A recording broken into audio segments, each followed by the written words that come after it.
I'd rather be Ricky. We'll see if you're right as the cameras zoom in on 4 and number 1. We are set for round number 5 of 250 action. Jeremy McGrath gets the lead, and Carmichael has a difficult start.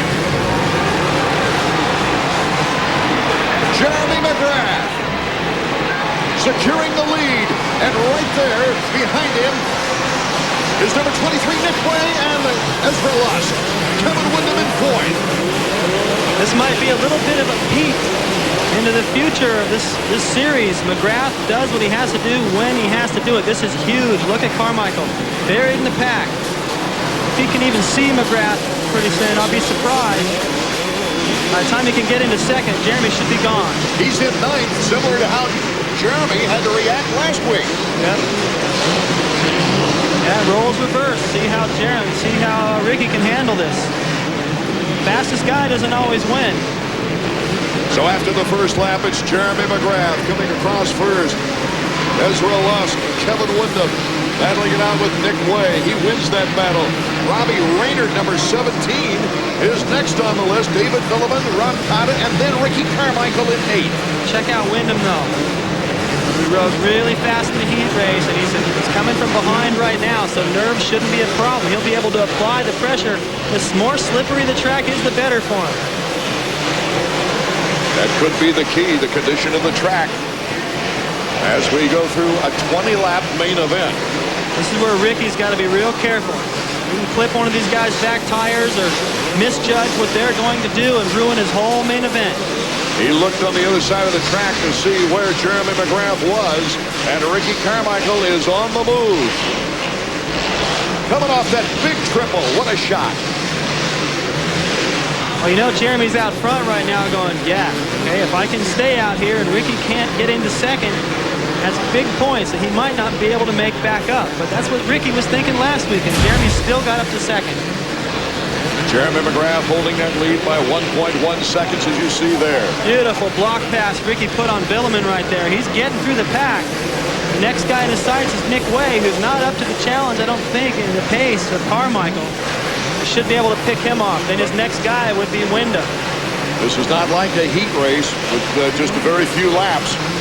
This is a long one where endurance plays a big part. And Jeremy McGrath has to keep up a fast pace with really nobody pressing him right now. Yeah, Ricky told me he thought this could come down to a physical race because the track is so busy. They're approaching after the triple where Jeremy and these guys are. This is the easiest part of the track, but the only place to rest. So, yeah, these guys can get tired.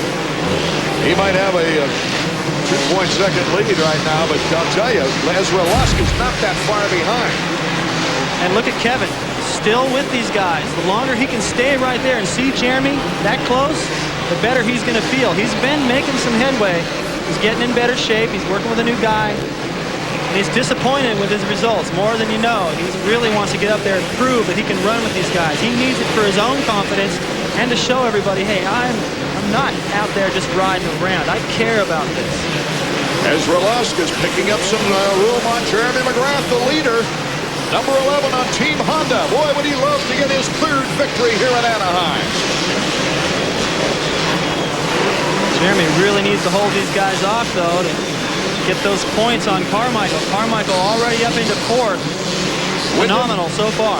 Windham's about 3 seconds back, David, but Carmichael is on the move in fourth as well.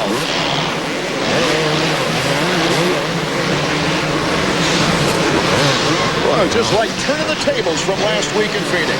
I think Jeremy knew that. He seemed in some interviews and watching him a little bit, he seemed to be a little bit bothered by all the people talking about how great Ricky is. He's going, come on, he's won 2 races. I've won 72. Incredible lap just put in by Ricky Carmichael. 55.4. That's the fastest lap so far. He's going to need to keep putting those in to catch this pack. And he's going to use a lot of energy doing that. So when he gets up there, passing him will be a different story if he's got anything left. One of the keys would be more pressure from Lusk and Windham. Jeremy can feel those guys back there, but he's pretty patient. He knows he doesn't need to pull away. He just needs to inch away little by little, break their spirit, make them start thinking about, well, second wouldn't be bad. Next thing you know, they got Carmichael breathing down their neck, and Jeremy's in the clear. Sports Century by calling 1-800-CLASSIC today. Welcome back to EA Sports Supercross presented by Speedstick. Ricky Carmichael, number 4, is getting it on. Jeremy McGrath still the leader in the whoop section. Lusk, number 11. Wyndham, number 14 are close. And Carmichael is looking to make his move on Wyndham. Many times we've seen Carmichael come from way back in motocross, but to pick up so much time on McGrath, wow, this is amazing. Ricky's even taken a long way around this time. That shows some confidence. He's going, yeah, maybe I'll lose a little bit of time here, but I don't want to follow the guy, and I'll just make it back up. Once again, getting close. The crowd sensing it. The crowd, I don't think, is watching Jeremy McGrath at all. I think they're watching number 4, Ricky Carmichael. He's come up from 9th place, getting shut off at the start. Carmichael to the inside, but Wyndham gets a good slingshot out of the berm. Now the guys been talking about the track being easy. I don't think it's easy. It's really tricky, but what might make it a little bit difficult, and these guys talking about being a little bit on the easy side, is passing. Ricky's going to have to get physical, get in there and bump, I believe, to get by these guys. Ricky kept up his end of the rivalry last week, leading every lap, taking away with it, while McGrath came up through the field from 9th place to 2nd. Now Ricky Carmichael tries to reverse the order. After a slow start, he's moved into 4th. Quicker than McGrath could move up the ranks last week.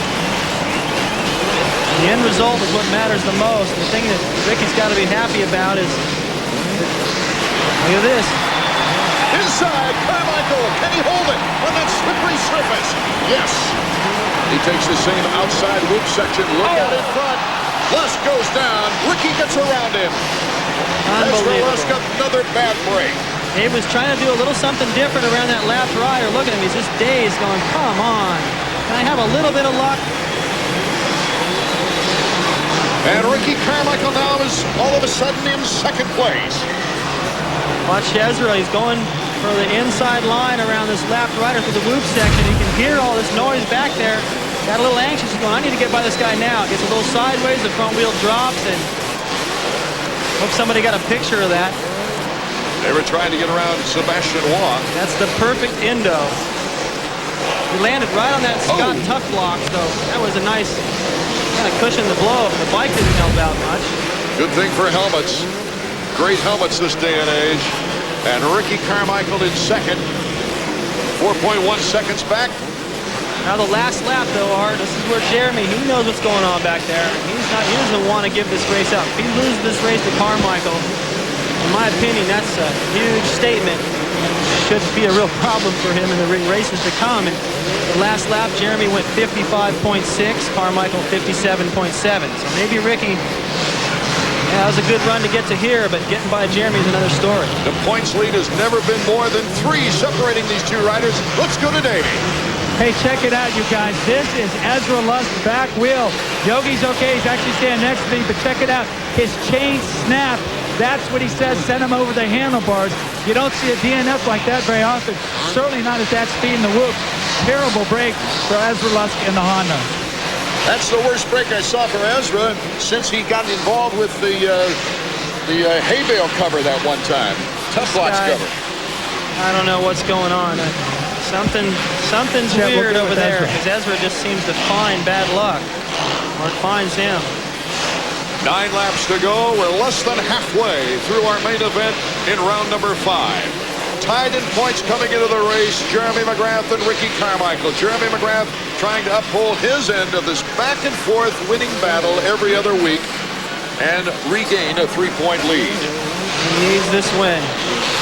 I believe he really needs this win. He knows how important it is.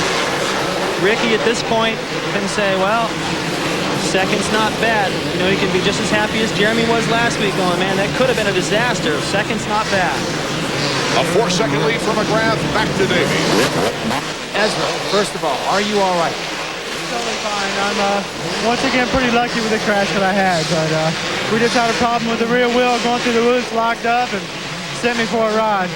You think that was what caused it? Did the chain snap before the crash? Oh yeah, it broke when I was going through the woods because my rear wheel totally locked up, and I just went straight over the bars. So.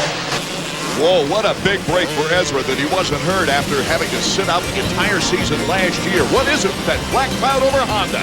Carmichael turning better laps than Jeremy. We'll be right back with more 250 action from Anaheim in a moment.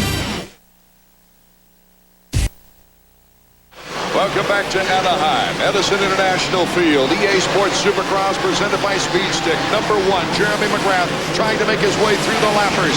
Ricky Carmichael only 2.1 seconds behind and still closing. Ricky Carmichael's going to make a race of this yet, with still 5 laps to go in Anaheim.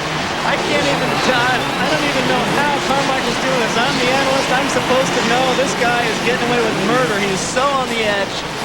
As the bike is just landing in the right spot, and he's not letting go of the throttle. And Jeremy has got to feel it now. Everywhere they go around the stadium, it's like the wave. These people can sense something. This is not over. What's it like down on the track, Davey? I tell you, everyone in the mechanic there is watching Carmichael. He's going through the whoops. You can tell he's just giving himself over to the bike. David, you're trying to figure out he's going faster. He's just completely going for it. He's going to crash or he's going to win. You can see it in his eyes when he comes around. Well, he certainly has proved he's in this rivalry to stay, and he's bouncing through those whoops. Jeremy McGrath is going to have a fight on his hands with 4 laps to go. All right, let me tell you. Oh, McGrath couldn't do the triple. Did not do the triple. Here comes Carmichael, takes the lead. Incredible. Jean-Sebastian Roy. It's bar to bar. McGrath takes it back again. That was so important for McGrath to get him right back. The crowd is going nuts. Everybody's on their feet. Bar to bar we go again. Carmichael back and forth we go. Will we have another classic battle here in Anaheim? One we'll remember for years and years, as Ricky Carmichael now has a 1-count lead before McGrath comes battling by. And look at Wyndham. He's still in there. One of the most significant passes away from the leader so far was LaRocco passing McGrath after Ricky took the lead in one race. And there's Skip Norfolk, the very concerned mechanic of Jeremy McGrath. Skip's got to be going, what is going on? It's not like McGrath is riding poorly. Jeremy McGrath tries the inside. Ferry gets out of the way. Barely. Carmichael, McGrath, Wyndham, 1, 2, 3 with LaRocco in 4th. Brancata in 5th, and Tortelli has moved up to 6th, but all eyes are on number 4 and number 1. I'm going to date myself here a little bit, but I haven't seen anything like this ever since Bob Hanna. Hanna used to do this kind of stuff, get away with murder, ride over his head, it would appear, and get away with it. Put on rides like this, but I haven't seen it in over 15 years. Carmichael is unbelievable right now. He's pulled away to a 2-second lead on the last lap. We've only got a couple of laps left in this race. Oh, and this set the tone. Jeremy McGrath has won 8 out of 10 races here in Anaheim. Look at the crowd. People cannot believe what they're seeing. How's the conditioning of Carmichael? Come on. The guy had to work so hard to get to second, and then he turned it up another notch. We said it was going to be an exciting season, but I wasn't sure it was going to be this exciting. Last lap, the white flag is waving for Carmichael. Focus! Keep your pace, the board says, as Carmichael goes through the mechanics area into the whoop section. Essential that he stay mistake-free because McGrath is still within striking distance. 2.3 seconds behind on the last lap. They did their homework over there at Kawasaki. I kept going over there to talk to them, and I couldn't because they were all huddled around the bike, changing the shock, back and forth, back and forth. They got a tire that no one else can get their hands on, and it seems to be paying off. Could this be the first time that a Cowie rider has won back-to-back Supercrosses since Jeff Ward in 1987? The crowd is so respectful of both these young men. Carmichael shaking his fist in the air with a finger up there on number 1. The checkers for Ricky Carmichael. He takes the undisputed lead in points for the first time in his career.